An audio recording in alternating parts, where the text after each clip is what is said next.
Փարիզ շատ է համերգասրահ։ Ֆրանսիայի ամենամեծ երաժշտական միջոցառումը մեկ բեմում է հավաքել 50 լավագույններին տարբեր նվագախմբերից։ Armenian World Orchestra-ն բոլորը հայ են։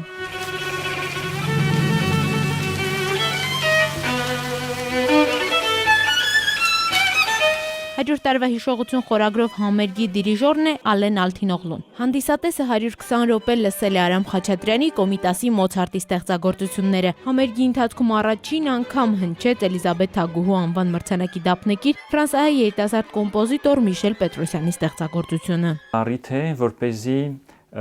ստեղծել մի գործ, որը կյանքն է հաստատում։ Շատ ուրախ եմ, որ ամբողջ հայերը աշխարհային դիասպորայի միասին մյուզիկ նվագենք եւ շատ կարեւոր է ցույցնել ամեն մարդուն, որ մյուզիկը, երաժշտությունը գրնա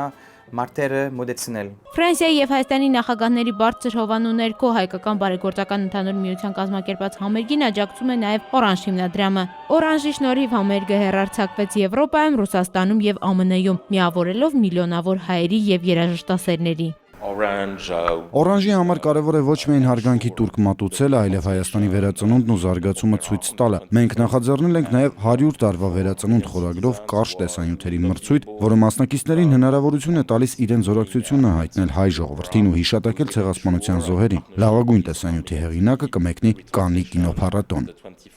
Նվագախմբի 50 լավագույններից բացի բեմում էին Գյուլբենգյան երգչախումբը, հռչակավոր սոպրանո Հասմիկ Պապյանը, բաս Տիգրան Մարտիրոսյանը, երաժիշտներ Ֆրանսիայից, Բելգիայից, Պորտուգալիայից, Շվեյցարիայից, Անգլիայից, Իսպանիայից, ԱՄՆ-ից։ Հուզիչ է եւ պատասխանատու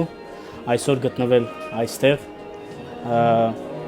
այսքան տաղանդավոր երաժիշտների կողքին եւ ներկայացնել իմ ազգը։ Բացառիկ համերգը Armenia TV-ն արբանյակային հեռարձակմամբ արդեն ցուցադրել է ապրիլի 21-ին։ Հայաստանում այն եթերում կլինի ապրիլի 24-ին ժամը 14-ին։ Հայկու Հիասատրյան, Ավետ Տավյան, ժամը լրատվական։